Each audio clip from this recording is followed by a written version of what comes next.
ady atao amin'ny covid-19 eto Madagasikara tsy mifampatoky intsony ny mpitondra sy ny vahoaka hoy ny Général Ramakavelo. Fianaky ny covid-19 nanambarany solombavambahoaka eo amin'ny boriboritany fahenina fa sepitra ny gouvernement ankehitriny ka tokony soloana aingana.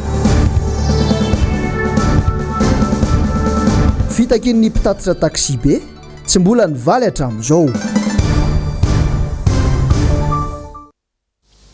Takarivan'ny talata 7 Jolay 2024 ampitiavana amin'ny kafaliana iray tompo klasy tompo vavy no entinay mandroso ao tokantranonao tonga soa atao anatin'ny fotoanan'ny fampalalam-baovaon'ny MBS ary dia manasanao ampitiavana izahay anaraka ity fotoana antsika eto ity hatramin'ny farany. Ny fivoarany toedrarany coronavirus eto amintsika no entintsika manomboka ny vaovao. Ny ampy 20 ireo tranga vaovao an'ilay olona mitondra izany tsimikaretina izany atao anatin'ny 420 raha nitatitra azo tamin'ny rora tolakandro teo.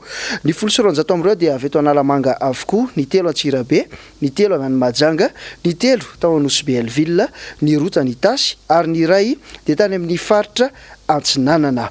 Efa tafiakatra 270 sy 130 ireo olona nitondra izany tsimikaretina izany nanomboka tamin'ny volana Martsa hatramin'ity fotoana itenenana ity. Izany hoe 220 ireo olona mbola andalam-pitsaboana amin'izao fotoana izao. Tsy nisy ny ainana fohy raha nitatitra azo androany, izany hoe mitoetra ho 330 ireo olona marary ny coronavirus no efa nodimandry teto amintsika. Ny ampy 250 kosa no isan'ireo olona nahitana fahazitranana. Ivadika lafim-baovao hafa avy hatrany isika, mbola tazana eny rehetreny fa tsy voahaja ny fepetra izay napetraky ny mpitondra fanjakana amin'izao fotoana izao mikasika ny amehana ara-pahasalamana eto Madagasikara. Ny zavatra hita hoy hatrany ireo mpaneho hevitra dia tsy misy ny mesure d'accompagnement izay no antony izany. Nanao ny angom-baovao Lorette Berton eo amin'ny sariny tahiriny aina.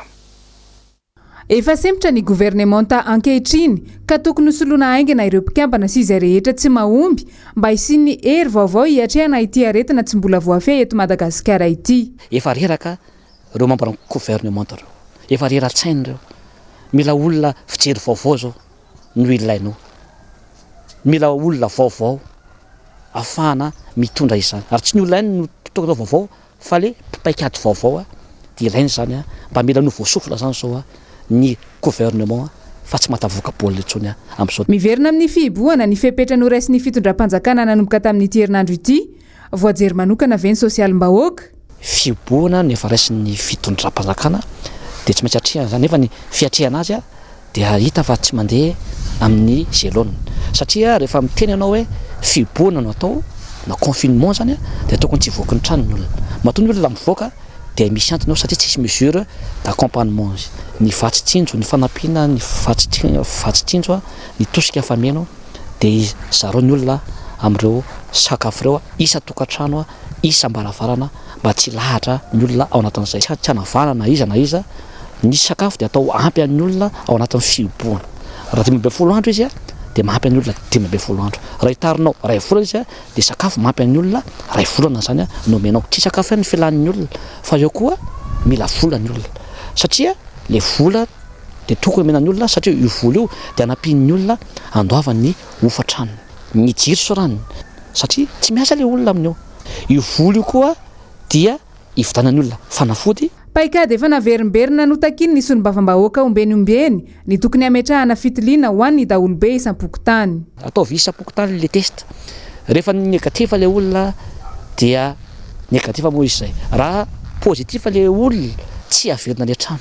Satria raha averina ny trano dia indray ny famindra amin'ny olona sy ny fianakaviana ao. Dia fa alefa any amin'ny hôtely izy dia be da be hôtely eto Antananarivo dia mifampiraraha amin'izay ny fitondram-panjakana dia any izy milamina any malalaka tsara dia voara-maso tsara izy ary mba manambola koa ny olona avy eo ny tompona hôtely izay men'ny fitondram-panjakana azy. Tsy tokony atao ambany zavatra ihany koa ny momba ireo mpiasan'ny fahasalamana manoloana izao ady goavana izao satria izy ireo no tena heriny izao ady eto Madagasikara izao.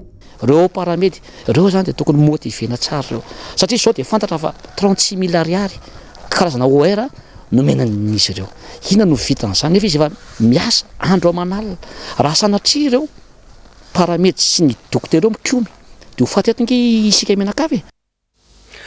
Amin'izao fiverenana amin'ny fipetra mafimafy kokoa amin'ny fiboana izao dia nilaza ny heviny ihany koa ny solombavambahoaka voafidy teto andrenivohitra anankiray androany. Lorette Berton sy Tahir Niainatrano no mitondra ny angom-baovao.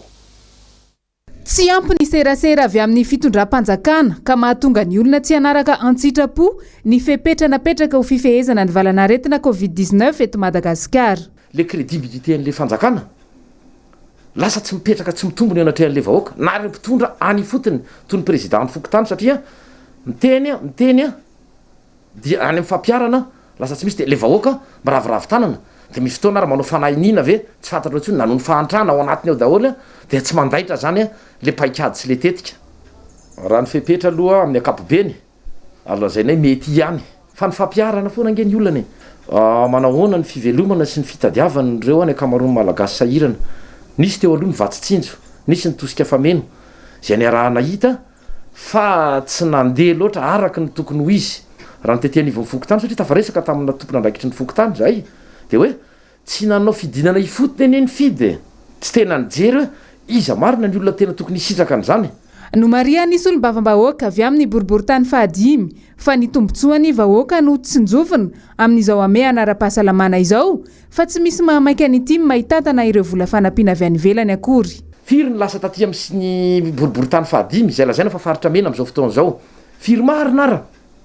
Ohatrinona olona firy no nisitraka ahitana hoe zay le mangarara tadiavina. Dia toy izy zay. Avoy ny sifra, avoy ny atotanisa. Tsisy mangataka ary tatam-bola aminareo na indray mandeha ara. Fa fifanampiana amin'ny fifanetanana no ataontsika. Atao vi fanjaranareo mpitondra fanjakana mpanatanteraka. Izay mpitondra ny tenin'ny vahoaka makany aminareo. Ny olana dia izao adika ny sasany ray le izy manao hoe io fa te hitatam-bola tsy nilaza kosa président Ravalomanana na indray mandeha ara. Fa ny resaka ohatr' izany mantsy no ezahana-paritaka andotoana. Tsisy resaka politika intsony ty fa ady iraisana.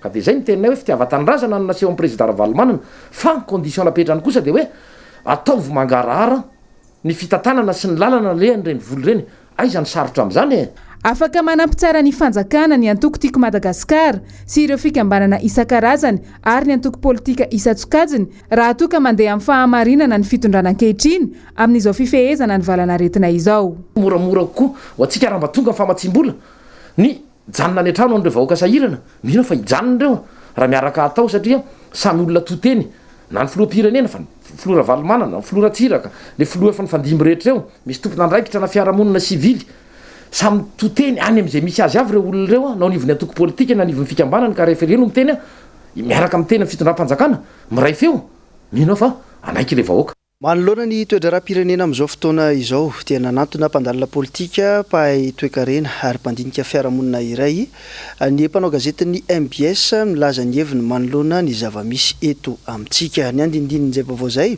tanteriny nomen'Andriamana Misato eo amin'ny sariny Mathieu Princy. Miverina ao anatin'ny fiboana tanteraka indray isika eto Analamanga araka ny fanapahan-kevitra izay niraisin'ny mpitondra fanjakana ny asabotsy tsy lasa teo. Raha ny zavatra hita aloha dia efa tsy manaraka ireo fepetra izay lazain'ny mpitondra intsony ny vahoaka. Efa nataon'ny olona vazavaza ilay fiteny hoe zany coronavirus zany tsy misy amin'ny tolakandro any vao misy. Satria nahoana maraina afaka mivezivery manao zao dia rehefa tonga ny amroa dia tsisy olona.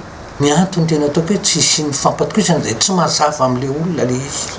Tsy mazava le izy satria zao ny teneniko hoe zay ny antony teneniko hoe safidy le izy. Misy zao le olona tena miteny hoe ataovy fiboana tanteraka valin'izay afatra zay dia hoe satria nareo mbola afaka mihinana isan'andro, satria nareo mbola misy fidiram-bola, satria nareo tonga dia misy akolafiny avy eto. Le izy fa rehefa tena apetraka amin'ilay safidy le izy tsisy akolafiny. An'iny mahatonga le ohatra misy fampatokisana. Ahoana moa le olona ny fampatokisana hoe ianao mbola miririhitra roa amin'ny fiaranao, ianao mbola afaka misakafo, ianao mbola afaka manao zao, mbola afaka manao zao. Jereo fotsiny vao ny teny fotsiny tao fitondram-panjakana hoe hiverina amin'ny fiboantsika mandrika ny 20 feno tena zany filaharam-be tsisy ohatran'izany any amin'ireny tranombarotra lehibe reny. Dikan'izany zany ny olona manam-bola. Fa ny olona tsy manana hoe hoanina fa nitadiavina androany, hoanina androany tsy ny sisa. Ahoana moa le olona tsy mino. Mbola anisan'ny ady goavana izay atrehantsika eto Madagasikara ny valanaretina coronavirus. Ilaina araka izany hijerevana tsara ny safidin'ny tsirairay satria raha ny safidin'ny vahoaka dia sady iago ny tenany sy ny fianakaviana amin'ny valanaretina kanefa etsy andany ihany koa ny resaka fitadiavana moa ve fantatry ny mpitondra tsara ireo safidin'ny vahoaka ireo. Fa mbola manoloana izao fiverenana amin'ny fiboana eto amin'ny faritra Analamanga izao ihany koa sy ny amin'ny fiatrehana ny ady atao amin'ny tsimokaritina coronavirus eto Madagasikara dia nilaza ny heviny ihany koa ny mpanao politika iray dia tsy izany fa Jean-Jacques Ratsetson nanao ny angom-baovao Asitranandriamalala Tsilavo Lionel eo amin'ny sary ny tahiriny aina. Tsy nisy tsy vakivava amin'ny fiakaran'ny valanaretina coronavirus eto Analamanga ny rehetra tao anatin'ny iray volana teo eo zay. Mitombo manaraka izany ihany koa ny isan'ireo namony ainy. Nolazaina fa manasitrana ary afaka isorohana ilay virus miparitaka amin'izao fotoana izao io ilay tambavy. Aiza aiza tokoa ny fampiasana izany CVO izany amin'izao fotoana izao. Raha ny ataon'ny mpitondra fanjakana amin'izao fotoana izao no atao bangotokana dia tsy misy ny mangarahara arangaranga trano ny fonja rehefa misy ny maneho hevitra tsy mitovy hevitra amin'ny mpitondra fanjakana.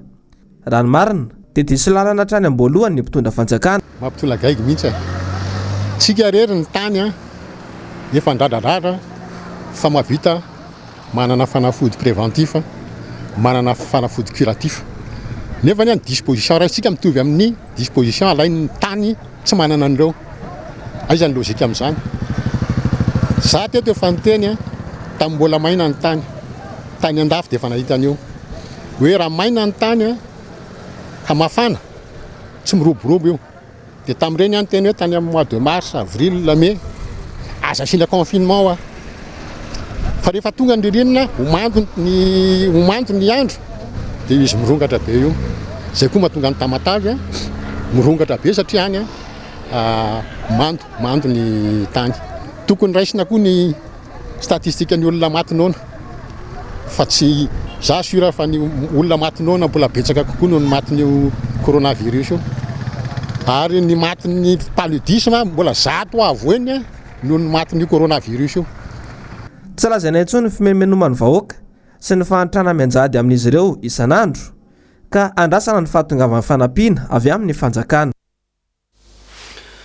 Fa mbola vaovao mifanandrify amin'izay hatrany manoloana n'izao fiverenana amin'ny fiboana izao dia anisany nanome tokony teo anivon'ny fitondram-panjakana fa ho fehezina zany tsimokaritina izany sy ny fiparitahana izany ary hotsinjovina manokana ireo olona tena sahirana amin'izao fotoana izao. Ny fanontaniana mipetraka dia hoe ho tanterahana indray ve izany sa tsy nisy ny fanadihadiana manokana izay nataony inory fitiavana eo amin'ny sary ny Mathieu Princy. Mbola tsy misy resaka mikasika ny fanampiana ara-tsosialy ho an'ireo mponina sahirana eny anivon'ny fokotany izay nampanantenany ny fitondrana. Takiany vahoaka mafy ny zarana izany isambaravarana faran'izay aingana.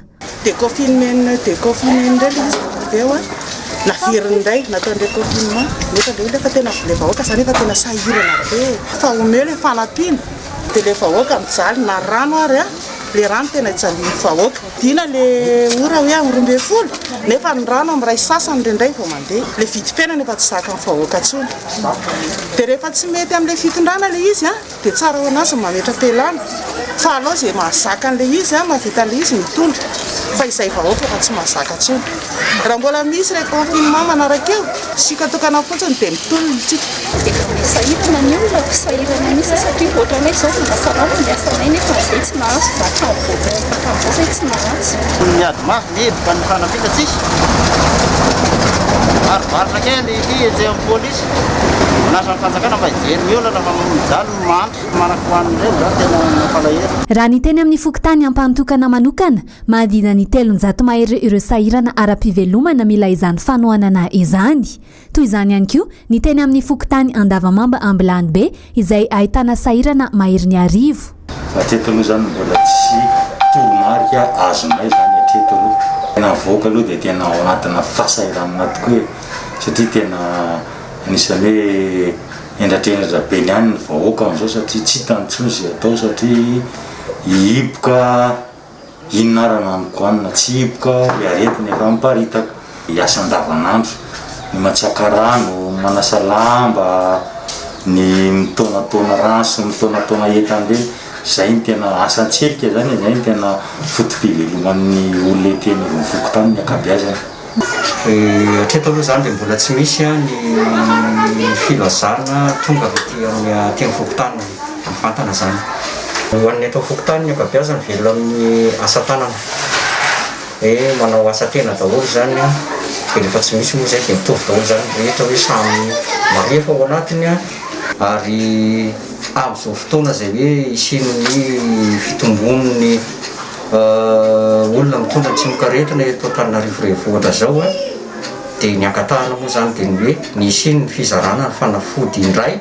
Mampametra-panontaniana ny vahoaka ny hoe aiza avokoa izany ireo fanampiana azon'ny Madagasikara ireny amin'izao krizy ara-pahasalamana izao indrindra no hiandraindra ny vahoaka izany saingy tohodiny mpitondra tsy hita ve? Noho ny fiatrehana ny fepetrany amena ara-pahasalamana eto amin'ny firenena amin'izao fotoana izao dia betsaka ireo sehatr'asa no tsy maintsy nahatsahatra na voatery nahatsahatra mihitsy no izany anisan'izany ireo mpitatitra ny vahoaka na ireo taxi be eto andrenivohitra. Nisy ny fanadidina manokana mikasika an'izay nataony Njavandriamahefa eo amin'ny sariny Andry Rakotomalala. Isan'ny sehatra iray ilainy andavanandro mpiainam-ponina eto andrenivohitra indrindra ireo mpiasa sy ny mpianatra ny fisian'ny fiara fitateram-bahoaka. Noho ny fisiany amena ara-pahasalamana izay tandrovina nefa dia tsy maintsy ny ato aloha izany. Ny mpiasa nefa tsy maintsy miasa indrindra ireo mpiasa amin'ny orinasa tsy miankina. Tsy afa-manotra izy ireo fa tsy maintsy mandeha tongotra enina dia lavitra aza nelanelana eo amin'ny toeram-piasana sy ny trano fonenana. Ny ainana ihany tsisy taxi be aloha hatreto amin'ny maha hoe zatra mpandeha taxi be dia tena tsapa hoe banga tanteraka izy ary tena hoe fijaliana be ny tsy misy taxi be raha izay no azo amintinana azy. Tena hoe banga za zao avy nisy zavatra tsy maintsy nataoko tany 67 nefa za mody any Andronja dia tsy maintsy mandeha tongotra satria tsisy ny bis dia tsy afaka manao ininina.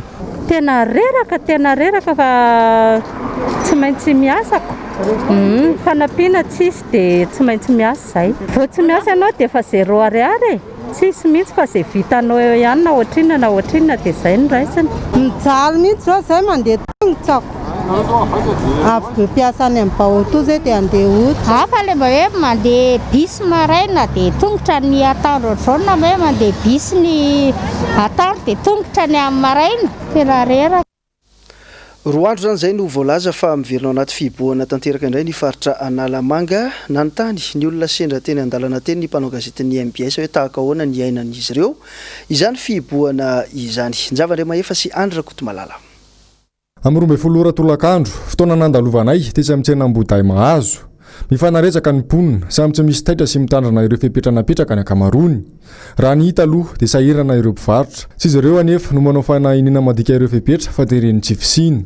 Atsia le olona zany tsy manana etiko manana ka tsy maintsy mivoaka amin'ny maraina dia fifanampiana koa man tsisy teo aminay dia inona aza no hoaninay dia mba angatanay an'ilay fitondram-panjakana zany mba hoe mba apilo le mantsy mba avereny le vola mba hifanampiana amin'izy atsy tsy hitanay zay atao zay zao mivarotra efa tsy afaka mivarotra. Dia fitadiavana tena mampikaikaika mihitsy ilay fitadiavana sakafo moa zany e zao mpivarotra ety amin'ny toerana ity tsy tokony hivarotra zay fa izy ary ny amianay eo misy mifanampiana avy any amin'ny fitondrana nefa tsy tonga aty aminay zany na ariary hatramin'izay ka hatramin'izao dia zay zany zao lasa mifampitady kely amin'ny polisy ny maraina atandro lasa mifampitady zay mitsoka mihitsy manao akiafina satria tsy amin'ny ariary anay mihitsy izy zareo ka zay tsy maintsy mitady. Dia mba manao antrazany fitondram-panjakana zay mbo jereo ihany le mpivarotra madinika zay manofatrano mbola mibangy aloha tsy naka fa manofatrano ohatriny nanofatrano nefa 500 any tsy avela mivatra dia ay jary ny tompotranonay amin'izay. Zao mivarotra moa ny asanay manendakôty amin'ny angabe rehefa riva tsisy hanina hoaninay tompoko inona zany ataonay angalatra be zay amin'izany angalatra be zay ny tompoka enjay amin'ny gendarmerie polisy zay nefa manano tena kely mamelona zazafiry zay amin'izao tsy manambady. Tena masana mihitsy mazanay tena mafy mahitsy nefa zao mitsitsika zordira sy sampeparana zay tsy nahazo zandra eto zany malahelo mihitsy ny fonay. Teny mahazo aina nefa no misedra izay voka-dratsy hateraka ny fiboana izay fa saika manirana ny fokotany tsy raray avy. Fa ivadika amin'ny vaovaon'ny fitanterana isika nisy androany ny fivoriana izay nitanterahany teo ireo mpitatitra teo anivon'ny UCTU sy ny UCTS teny Androndrakely teny mikasika ny fitakiana izay nataon'izy ireo nory fitiavana sy Mathieu Prince no mitatitra ny andindinina izay.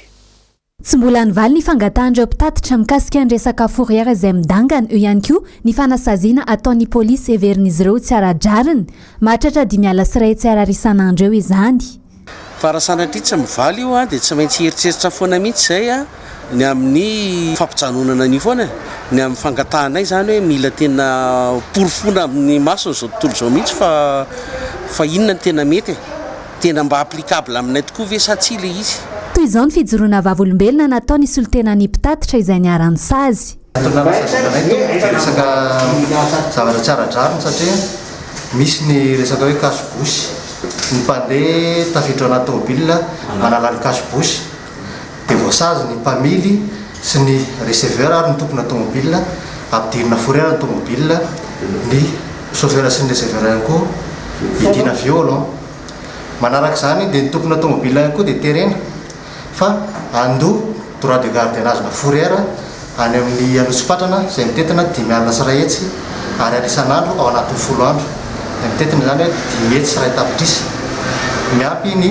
forera tsy maintsy aloha amin'ny centrale ihany koa raha hoe escortena zany ny tômôbilanay toakany anosipatrana dia tsy maintsy ampiana mandoa vola 2 hetsy ariary ihany koa frais de transport ambonin'izay zavatra ka hitanay zay zavatra zay fa tena mavesatra ary tena famononanay mpitatitra antsoavy no ataon'ny fianakaviam-ben'ny mpitatitra amin'ny commune sy ny polisy pirenena mba tsy hanao ambany zavatra ny fitakian'ny mpitatitra ameana ara-pahasalamanatsika mesure exceptionnel mba mangataka izahay mba hoavoaka tsy misy fepetra mesure exceptionnel ihany koa nangatahanay zany hoe mba amoana andreo fiara zay voatazona ao amin'ny nosipatrana satria efa 10 andro zareo ny teo ampy azy izahay zay hoe ny fiara voatazona vola tsy niditra ny chauffeur nidy violon sy ny receveur mba mangataka izay tompona andraikitra re mba tsy atao antso anefitra mba mesure exceptionnel mba gratsy fotsy ny angatahanay zany mba ilamina ny saina mbola eo amin'ny vaovao ny fitaterana atrany dia nanana ny etaetany ihany koa ireo mpamily taxi eto Antananarivo renivohitra manoloana ny fanapahan-kevitry ny fitondrana ny amin'ny famindrahana DDT ao anatin'ireny fiara karetsaka ireny teny amin'ny kianjan'ny Maki teny Andotapenaka teny. Mitatitra ny vaovao moa Iasin'Andriamalala tsy lavo Lionel eo amin'ny sariny tahiriny aina. Tao anatin'ny 2 andro nanantanterahana ny fandrahana DDT ireo taxi miasa ao anatin'izao fihiboana izao dia matsapa ho maty antoka sy very fotoana izy ireo satria mandany adi-pamataran'andro maro amin'ny fiandrasana ny fandrahana DDT izay tanterahana eny Andotapenaka. Ankilany anefa ny fotoana iasana voafetra hatramin'ny 2 ora ihany. Adiny ray mahery teo eo zany zao izay natongavanay teto fa mbola miandry ny pompier zany zay satria ny pompier no mitondra le fanafody. Iny aloha zao mbola voandro andro dia mbola tsy dia tena nisy anina loatra fa tsy hainy raha pitsy mety efa mety ho avy amin'izay ry zalahy isafa ny amin'le resaka DDT sy anina zany tsy maintsy mahavita an'io manko zay tsy maintsy mahavita an'io DDT io zany zay vao afaka miasa zay zany nefa hoe nolazain'ny tompona andraikitra. Ny tena problème le filarana perta be le fotoana amin'le fanaovana DDT ohatra zao dia amin'ny 1:10 zany ianao dia efa miala fa tsy miasa intsony fa milahatra ety nefa ohatra ny taraiky koa le fanaovana an'izy dia tery tonga ihany ny amin'ny roa dia efa tsy afa miasa intsony asode mba hoe afaka mitety parking ohatra le mpiasan'ny commune dia mba afaka mandraraka eny amin'ny parking zay misy an'ny tsirairay avy zay zany mba eritreretina hoe raha mba mety manantena vahaolana avy amin'ny tompona andraikitra entina hanatsarana ny fomba fiasa araka izany ireto mpamily fiara karetsaka ireto. Nday vadika lafim-baovao hafa isika namoaka fanambarana androany ny teo anivon'ny direction générale de l'impôt mikasika ny vaovao farany sy ny fepetra raisina mikasika ny amehana ara-pahasalamana eto amin'ny firenena. Jessica Miray sy Tokra Marolano mitondra ny andinindininy izay. Omaly alatsinainy faheniny volana Jolay ity fanambarana avy amin'ny direction générale de l'impôt ity no nivoaka toy izao ny votoatiny noho ny amehana ara-pahasalamana lalovany Madagasikara amin'izao ary ho fampiarana ny fepetra tamin'ny filan-kevitry ny minisitra dia fa 4 ny volana Jolay lasa teo mba ahafahana misoroka ny fianaky ny Covid-19 ny direction générale ny impôt dia manasa ny rehetra ho any eto Analamanga mba handefa ireo taratasy rehetra via elektronika. Asana ihany koa ny rehetra andony hetra en ligne amin'ny alalan'ny hetra paiement, hetra phone ary hetra online.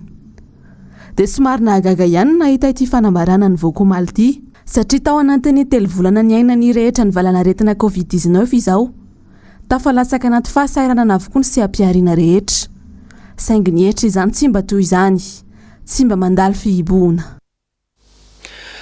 Ivadika amin'ny lafim-baovao ny fahasalamana isika ao anatin'ity vaovao manaraka ity. Efa misy ny fanaovana testa ny Covid-19 amin'ireto toerana manaraka ireto akoatra ny faritra Analamanga, ny faritra Tsinanana, ny Fenoriva Tsinanana, Sava, Diana, Boeny, Sofia, Matsiatrambony, Anosy, Vadivavy Fitovinany, Atsimo Andrefana, Alotra Mangoro ary ny OMS eto Madagasikara dia manome fampiofanana ireo teknisianina amin'ny laboratoire any amin'ireo toerana tsirairay ireo manomboka izao.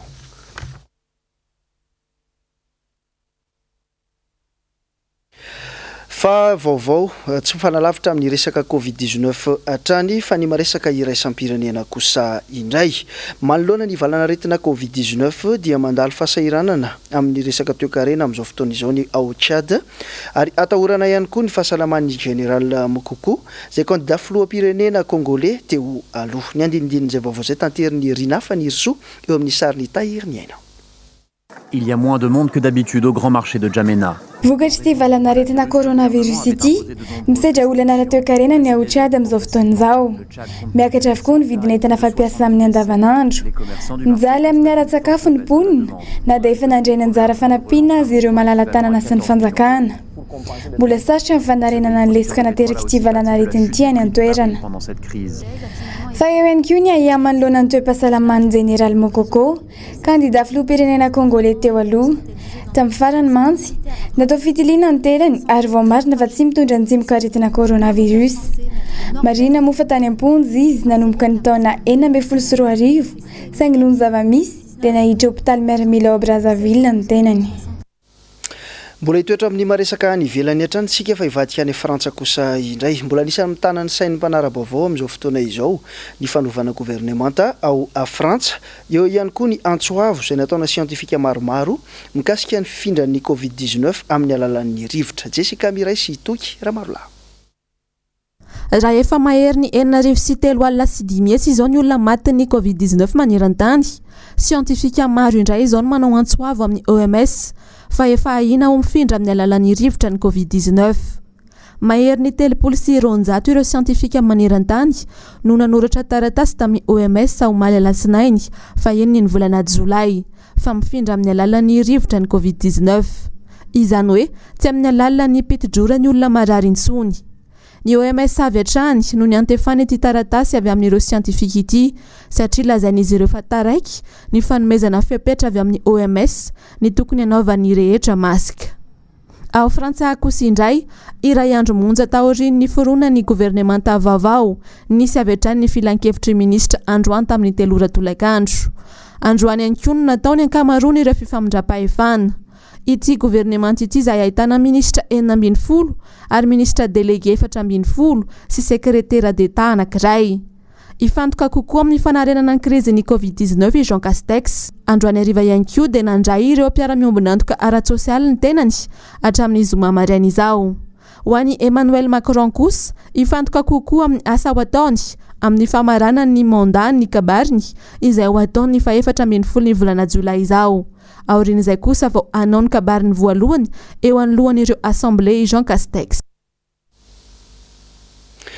Dia ny tsara ho fantatra tany Frantsa iny ihany koa tompoky lasy tomboka vavy no nentina enamarana tanteraka indray ny fampahalalam-baovao tamin'ny talata 7 Jolay 2024 ity ankasitrahana feno ny safidinao miara-dalana amin'ny MBS aorian'ny fotoana irantsika tahaka izao moa dia manome fahafampo amin'ny alalan'ny sarimihetsika ny MBS. Ny amin'ity takariva ity dia ny 7500 no film arosony MBS aminao karazana film action thriller izy io. Joseph Gordon no ilalao izay ny tenanay mametraka ny mandrapitafa ho amin'ny manaraka samy io ten'Andriamanitra.